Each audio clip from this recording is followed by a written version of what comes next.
매주 화요일 소비자 정보 시간입니다. 이 시간에는 격주로 한국소비자원 대구지원 연결해서 소비자 정보 알아보고 있습니다. 오늘도 한국소비자원 대구지원 김정현 지원장님 모시겠습니다. 네, 지원장님 안녕하세요. 네, 안녕하세요. 자, 오늘 어떤 소비자 정보 알려주시겠습니까? 네, 저희 한국소비자원에서는 섬유 제품이나 세탁 서비스 관련 분쟁이 발생할 경우에 책임 소재를 객관적으로 규명하기 위해서 의류나 피혁 제품 그리고 세탁과 같은 분야별 전문가로 구성된 섬유 제품 심의위원회를 운영하고 있는데요. 네. 오늘은 작년 한 해 동안 섬유 제품 심의위원회의 접수 현황에 따른 심의 결과와 주요 사례 그리고 소비자 주의사항 등에 대해서 말씀을 드리고자 합니다. 네. 의류는 우리 생활의 3대 요소라고 할 수 있는 의식주 중 하나지 않습니까? 관련 분쟁도 상당히 많을 것 같아요. 자, 작년에 섬유제품 심의위원회에 어느 정도의 심의 요청이 들어왔습니까? 네, 지난달 방송에서는 작년 전체 소비자 상담 현황이 코로나19 영향으로 감소했다고 말씀드린 적이 있는데요. 섬유 제품이나 세탁 서비스 관련 분쟁은 전체 품목 중에 가장 많이 접수되는 품목이긴 하지만요. 마찬가지로 감소 추세를 보이고 있었습니다. 네. 접수 통계를 보면 코로나 발생 이전인 2019년도에는 5,004건까지 접수되었다가 코로나가 발생한 해인 2020년에는 3,469건, 그리고 작년은 3,071건이 접수되었는데요. 작년 기준으로 보면은 코로나19가 발생하기 전인 2019년도보다 2천여 건이 가까이 줄면서 상당히 많이 감소한 것으로 볼 수 있습니다. 아무래도 사회적 거리두기 영향으로 인해서 집에 머무르는 시간이 늘어남에 따라 의류 소비가 줄어들었기 때문이 아닌가 생각을 합니다. 네. 지난해 섬유제품 심의위원회에 접수된 건수가 3,071건이라고 하셨습니다. 자, 심의 결과가 어땠는지 전해주시죠. 네, 책임 소재별로 사업자, 소비자, 기타로 나눠지는데요. 이 중에는 이제 사업자는 이제 제조 판매업자와 세탁업자로 구분될 수 있고요. 기타는 소비자 분쟁 해결 기준상에서 내용 연수가 경과된 경우, 그러니까 수명이 다해서 발생한 자연 손상이라든지 권장 품질 기준상의 허용 범위 이내에 발생하는 변형이 포함되는데요. 전체 3,071건을 보면 제조 판매업자의 책임으로 된 결정이 네. 3,022건으로 43%를 차지해 가장 많았고요. 세탁 과실에 따른 세탁업자 책임이 456건으로 11.6%였고요.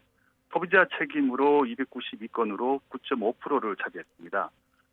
마지막으로 사업자에게 책임을 물을 수 없는 기타로 결정된 사례가 1,101건으로 35.9%를 차지한 것으로 확인되었습니다. 네.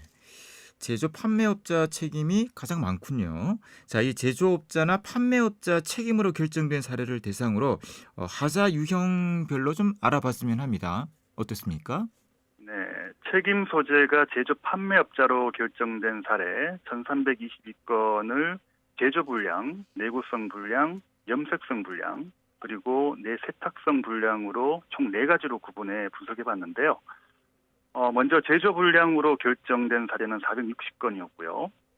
세부적으로는 봉제 불량이 39.3%를 차지해서 가장 많았고, 그 다음으로는 접착 불량이 22%, 재질 불량이 15.9%, 설계 불량이 15.7% 순이었습니다. 다음은 내구성 불량인데요.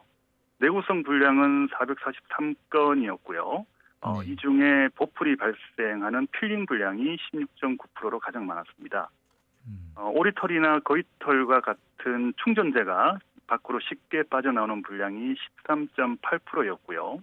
털이 쉽게 빠지거나 많이 묻어나는 불량이 13.3%였습니다. 착용 중에 발생하는 일상적인 마찰에서 올이 쉽게 당겨지거나 끊어지는 증상인 스낵성 불량이 2% 등의 순으로 확인되었습니다. 네. 이 겨울철 다운 점퍼의 경우 내부에 있는 충전재가 한 번씩 빠지는 경우를 경험한 적이 있는데, 자, 이 내구성 불량으로 판정이 나는군요. 자, 이 염색성 불량 또 내세탁성 불량에 대해서도 설명해 주시죠. 네, 충전재가 쉽게 빠져나오는 것을 방지하기 위해서 다운프루프라는 특수 가공을 하는데요. 한두 개 정도 소량으로 빠진다고 해서 불량 판정이 되는 게 아니라 착용 중에 다운 점퍼에 충전재가 들어간 부피가 현저하게 많이 줄어든 경우라고 하면은 불량을 의심해 보시는 게 좋겠습니다. 그리고 나머지 분류인 염색성 불량은 염료가 섬유에 흡착되는 성질이 미흡해서 이염되거나 변색, 탈락하는 현상을 말하는데요. 네. 총 269건이었고요. 이 경우에는 염색 불량이 72.1%로 가장 많았고 땀이나 햇빛 등에 쉽게 변색되는 일광 결례도 불량이 21.6%, 다른 제품과 마찰이 되었을 때 쉽게 오염되는 마찰 결례도 불량이 5.2% 순이었습니다. 마지막으로 내세탁성 불량으로 결정된 사례는 150건이었는데요. 세부적으로는 세탁 결례도 불량이 75%, 수축과 신장률 불량이 25%를 차지했고요. 특히 세탁 결례도 불량은 2020년과 비교해서 59.2%나 증가해 눈에 띄었습니다. 네. 용어가 조금 어려운 것도 있군요. 일광 결례도, 마찰 결례도. 네. 자, 이 세탁업자와 소비자 책임으로 결정된 심의를 분석한 내용도 설명을 해 주시죠. 네, 세탁업자 책임으로 결정된 356건 중에 세탁 방법 부적합이 57.3%로 가장 많았고요. 그 다음으로는 후손질 미흡이 15.2%, 용제나 세제 사용 미숙이 7% 순이었습니다.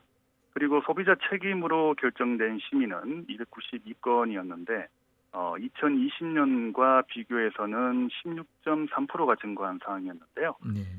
이 중에서 섬유 제품에 부착된 택에 있는 취급 주의사항들을 준수하지 않았거나 착용 중 소비자 과실로 찢어지거나 터지는 현상이 발생한 취급 부주의가 80.1%로 대부분을 차지했었고요. 나머지는 착용 중에 발생한 외부 오염에 따른 것으로 확인되었습니다. 네. 대표적인 사례 몇 가지 소개해 주시겠습니까? 네, 먼저 품질 하자에 대한 사례입니다. 양모 재킷을 구입을 해서 착용하던 중에 목 부분에 털 빠짐 현상이 심하게 발생했는데 제조사로부터는 소재 특성이라는 답변을 받아 심의를 요청한 사례인데요. 그 심의 결과는 털이 쉽게 빠지거나 많이 묻어나는 모 부착 불량으로 제품 하자로 판단되었습니다. 다음으로는 세탁업자 책임으로 결정된 사례인데요. 네. 세탁을 맡긴 후에 블라우스가 전반적으로 수척과 함께 손상이 발생해서 심의를 받게 되었는데요. 심의 과정에서 드라이 클리닝 제품을 물세탁으로 진행한 사실이 확인되었는데 우리가 흔히 사용하는 물세탁 세제의 경우에는 섬유의 미백 효과를 위해서 형광증백제가 첨가되어 있는데요. 드라이 클리닝 제품을 물세탁으로 했는지 여부는 자외선을 비출 경우에 물세탁 세제에 첨가되어 있는 형광증백제가 그대로 드러나기 때문에 심의 과정에서는 간단한 테스트 기구만으로도 확인이 가능합니다. 네, 그렇군요. 네, 마지막으로 소비자 책임으로 결정된 사례입니다. 바지를 손세탁과 함께 자연 건조를 했었는데요. 얼룩 발생으로 품질 하자를 주장하면서 심의를 의뢰했습니다. 제품 취급 표시에는 중성 세제를 사용하도록 기재되어 있는데도 불구하고 약 알칼리성 세제를 사용한 사실이 확인돼서 소비자 취급 부주의로 결정된 사례가 있었습니다. 네. 소비자들이 주의해야 할 부분들, 주의해야 할 사항에 대해서 말씀해 주시죠. 네, 먼저 섬유 제품을 구입할 경우에는 부착된 택에 기재되어 있는 품질 표시와 취급상 주의사항을 반드시 읽어보시고요. 제품별 특성에 맞게 착용을 하시고 관리해 주시길 당부드립니다. 요즘은 의료 건조기와 의료 관리기와 같은 가전제품들을 많이 사용하시기 때문에 특히 고가의 제품일 경우에 특별한 주의를 기울일 필요가 있겠습니다. 그리고 세탁을 의뢰할 경우에는 훼손이나 오염 여부를 세탁업자와 같이 꼼꼼히 확인을 하시고요. 특이사항을 기재한 인수증을 수령해서 분쟁을 미리 대비하시는 게 좋겠습니다. 세탁업 표준 약관에 따르면은 세탁물을 인도받은 날로부터 6개월이 지나면은 손해배상 청구가 어렵기 때문에 네. 세탁이 끝나면은 가급적 빨리 회수를 하시면서 하자 여부도 같이 확인해 보시는 게 좋겠습니다. 마지막으로 세탁 분쟁의 경우에는 세탁 과실로 판정된다 하더라도 구입과 배상이 아닌 잔존 가치에 대한 배상으로 진행된다는 사실을 참고해 주시기 바랍니다. 네, 오늘도 유익한 소비자 정보 감사드립니다. 고맙습니다. 네, 감사합니다. 한국소비자원 대구지원 김정현 지원장이었습니다.